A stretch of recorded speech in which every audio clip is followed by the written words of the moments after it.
บายดีจ้าทุกคนสบายดีคนในพี่น้องเวอร์สุขุทุกคนเด้อตะดนมาได้มาพบกันอีกเทื่อนึงนะพี่น้องดูแลน้องคลิปกะไล่มือเนาะเกือบสิเข้าเดือนนะทุกคนถ้ากะมื้อนี้สิได้มาลงคลิปพี่น้องมื้อนี้ก็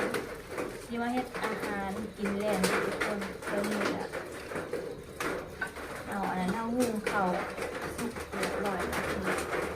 เดี๋ยวสิมาล้างไฟสิอันเฮ็ดของกินตอนแรกนะพี่น้อง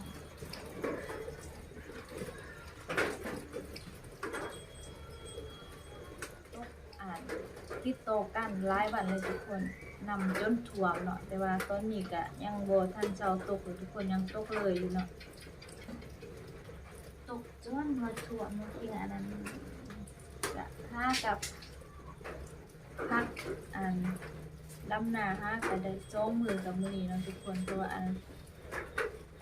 กาเฮาบ่พอเนาะก็เลยพักผ่อนเนาะทุกคนเฮาดำนาก็ประมาณ10ปลายมื้อ10ปลายมื้อเนาะพี่น้อง15-16มื้อแล้วก็ไห้นาก็ยังโซอยู่ซองไห้เนาะพี่น้องก็กาบ่พอก็ยังสิทากาแล้วก็สิเข้าดำไม้เนาะพี่น้องยังสิได้อันนั้นดำไม้อยู่เนาะเพราะว่าให้หน้าเฮาก็ยังซองไห้เนาะวันนี้ก็มาอันนั้นพักผ่อนฮะจะได้อันมื้อวานนี้กับมื้อนี้เนาะเฮาพักผ่อนเนาะทุกคน3-4อันนั้นสิทากาอันนั้นกาเฮายาวแล้วเฮาก็สิดำไม้นะพี่น้องสิดำอีกเนาะเดี๋ยวมื้อนี้ก็สิมาเฮ็ดของกินนี่เฮาได้ปลาดุกตัวนึงพี่น้องถ้าอันนั้นไปตลาดตอนเช้านี่เนาะเฮาก็ซื้อตัวหนึ่งเนาะตัว20,000กีบนะพี่น้องเนาะตัว20,000เนาะได้ตัวหนึ่งแล้วค่ะก็สิมาเฮ็ดหมกเด้อทุกคนเดี๋ยวสิเอาหัวสิงไข่กับก็ใบแป้งนัวนะพี่น้องอันนั้นเราสิเอาใบแป้งนัวมาเฮ็ดหมกปลาดุกนั่นแหละทุกคนเราสิ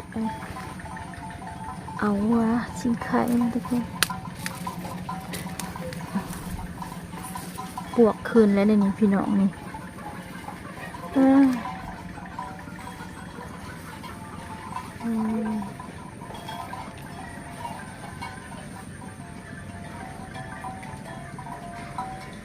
คืออ่านใบทีเฮาสิเอาเห็ดหมกนะพี่น้องนี่ใบแป้งหนวดนะทุกคนอยู่สูงเติบนะรู้ว่าสิเอาได้อยู่บ่เดี๋ยว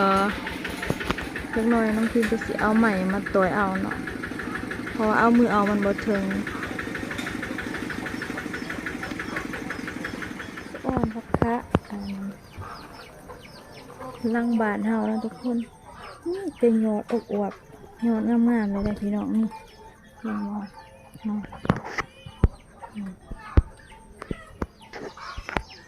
นี่เป็นยอดใหญ่ๆเนาะเวลาอยู่หันมันจะมีแต่ยอดอวบๆงามๆเนาะทุกคน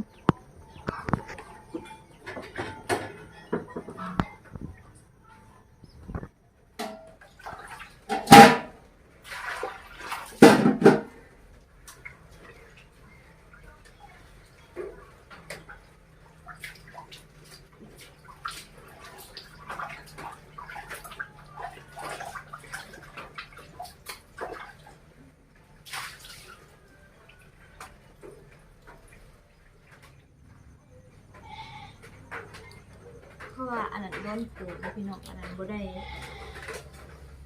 กินมกป่าเนาะ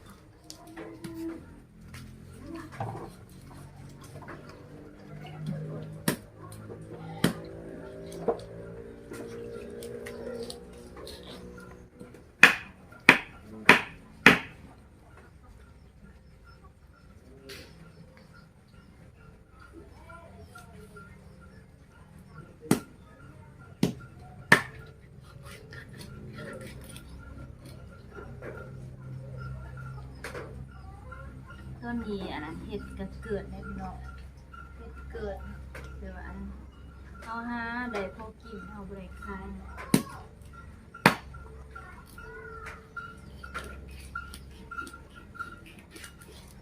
ต้นน้องคิงน้ำหนักแห้งหายน้องแห้งนะเห็ดเกิดพระเจ้าหาคายลายเห็ดปวดเกิดตอนนั้น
อยู่ในเงื่อนเงื่อนขัวมันอยากเหมือนนี่เลยพี่น้องเพราะว่ามัน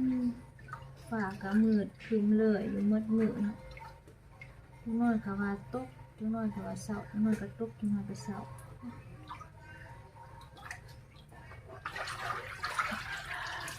ตกเลยหยุดแล้วตกกว่าหน้าเลยมืด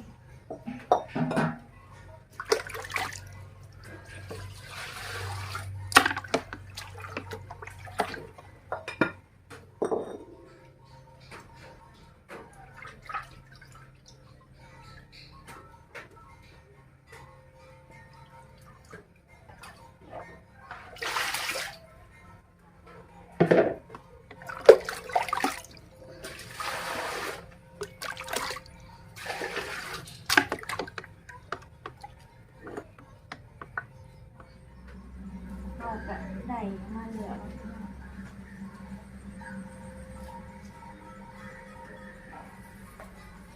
บ้านเฮาก็จะเอิ้นว่าอะไรใบแป้งหนัวเนาะทุกคนแต่ทางบ้านหรือว่าพี่น้องทางไทยบ่คือเอิ้นแนวใดเนาะเม่นบอกน้องคิงเด้อว่าใบหยังน้องคิงก็เอิ้นว่าใบแป้งหนัวเนาะพี่น้อง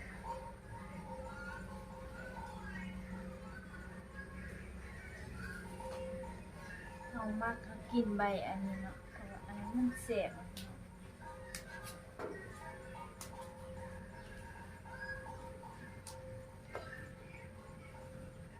จริงแล้วอันนั้นใบมะฮุงก็มีเนาะแล้วก็ดอกมะฮุงก็มีแต่ว่าน้องคิงบ่มักมันขม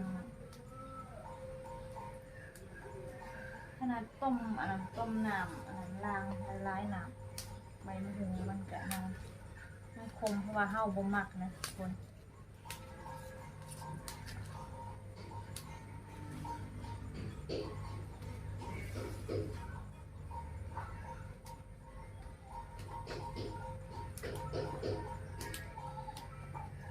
ขั้นอันนั้นมีใบมันต้นเฮากะสิ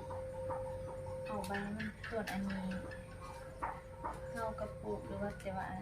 เบกินเบิดนะเนี่ย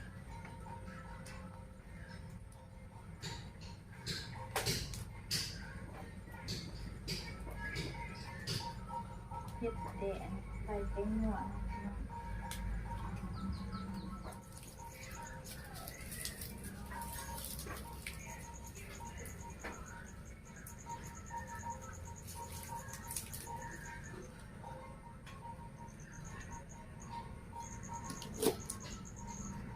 ต้มน้ำเนี่ยเฮาบ่มีเวลาถ่ายคลิปเลยเนาะ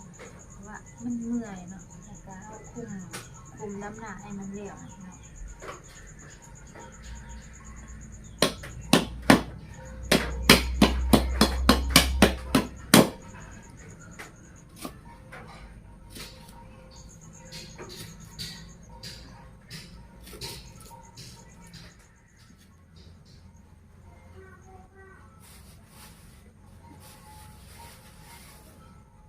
หัวผักบัวกันยังยังเรืออยู่หัวเดียวนี่ไปตลาดตอนเช้าก็ลืมซื้อ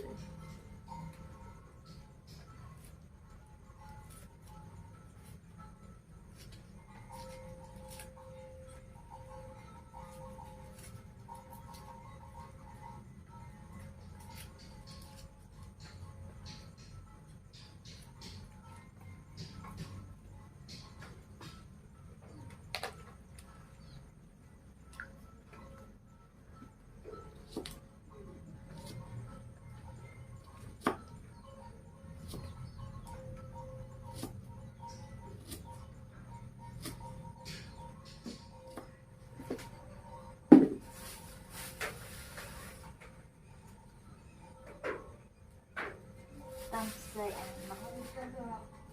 พริกเลยค่ะ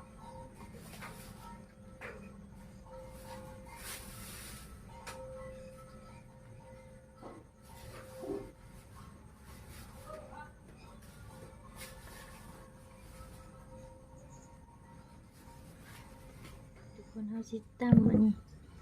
ตั้มเขาเบื่อใส่มักพริกแล้วก็จักหน่อยทามักพริกกับอันนี้เขาเบื่อแหลกแล้วก็สีใส่อันนั้นกระเทียมนะพี่น้อง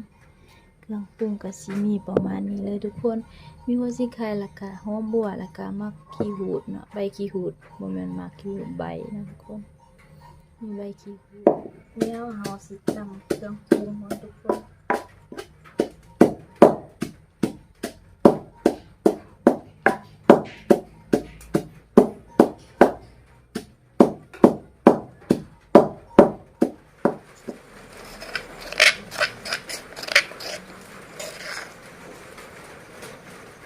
ใส่ข้าวเบื่อนะคะ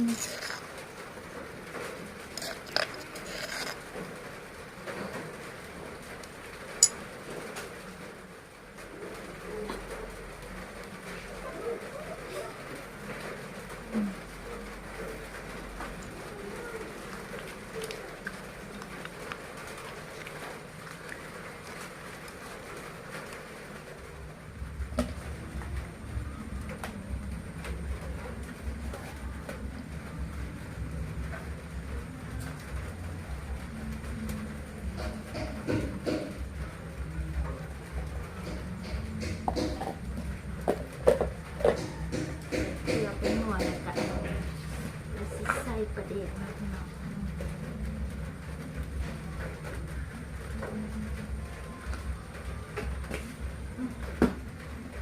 ใส่อันใส่ขนมนั่นเอง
กัน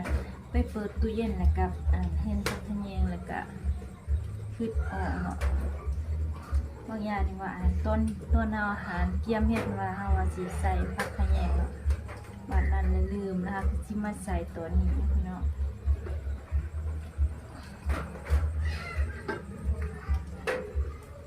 มื้อตอนแรกวันนี้ค่ะกินแกงหน่อไม้กะบ่ได้ใส่ผักขะแยงเนาะเพราะว่าหากระสือตอนเช้ามื้อนี้เนาะทุกคน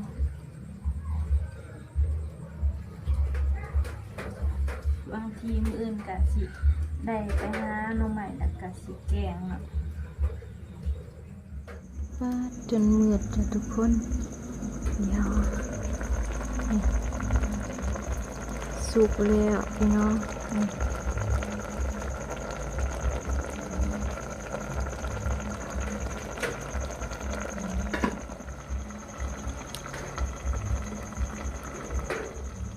ี่หาแล้วจ้ะทุกคน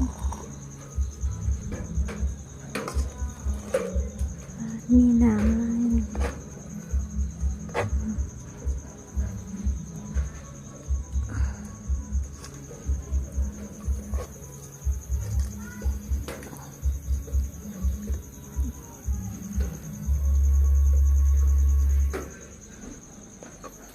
ปลาจนจนเปื่อยเนาะพี่น้อง